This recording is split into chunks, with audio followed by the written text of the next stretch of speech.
and female, Sa and Ka. Gifted and cursed, he sang and danced, laughing as the tears coursed down his dusted cheeks. Clothed in courage and terror, he leapt, chanting an exultation of life even as he left life behind. Aasah stepped once, twice, 3 times into the footprints of his own ancestor, who had fled in terror from the very thing he sought. Would seek, had sought, he thought, as his master had taught him. For everything, every action exists in all times and all places at once. Infinite and bold as a dragon, infinitesimal as dust, he flew. Flies, would fly, had flown. And in the end, as both dragon and dust are wont, he was, is, would be, had been, caught. Long he hung in the spider's web, a sacrifice come to the knife. He had been raised for this, trained and anointed and blessed for this. Every mouthful of food he had consumed, every breath sighed, every kiss denied, had been a step in the dance that had brought him here, a note in the long song of his people's atonement. The sins of his ancestors had led him here, and he would accept with a grateful heart whatever may be. Or, so he thought, until the web began to tremble. A great weight descended from above, a heaviness in time and space, mind and heart. The web that stung and held him to this time and place shivered, sending ripples of chill flesh along his bare and hairless skin. Aasah had dreamed of this since the night he first slept alone, had thought himself prepared. I know, he thought, knows, will know, had known. Nothing. It took all the strength he had, heart, body, and mind, to remain still and willing as the thing crept nearer.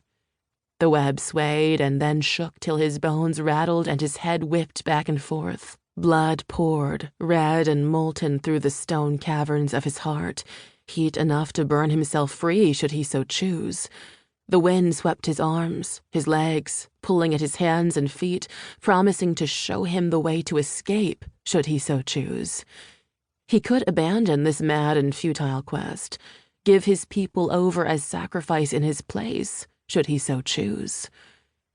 The world went still, and the thing stood over him, legs as long as 3 men laid head to foot, stretching up to the stars. Clusters of eyes like wicked stars glittering with their own pale light, all turned toward his pliant form. Fangs like polished dragon glass curving out and down as it prepared to strike. He had seen this. In every dream he had seen this, and in every dream he had been faced with the choice: live or die. Life or death, sang a voice in his mind, his heart, his bones. Life or death, sang his ancestors. Life or death, sang the shadows. Choose, choose, choose.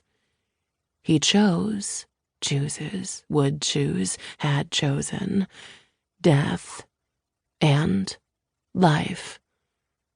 Aasah stared straight into the eyes of death and life and all things in between. He hung suspended from one ankle in the Araid's web, a model of the Illindriverse so vast his mind could not conceive its scope, so small his soul could not find it.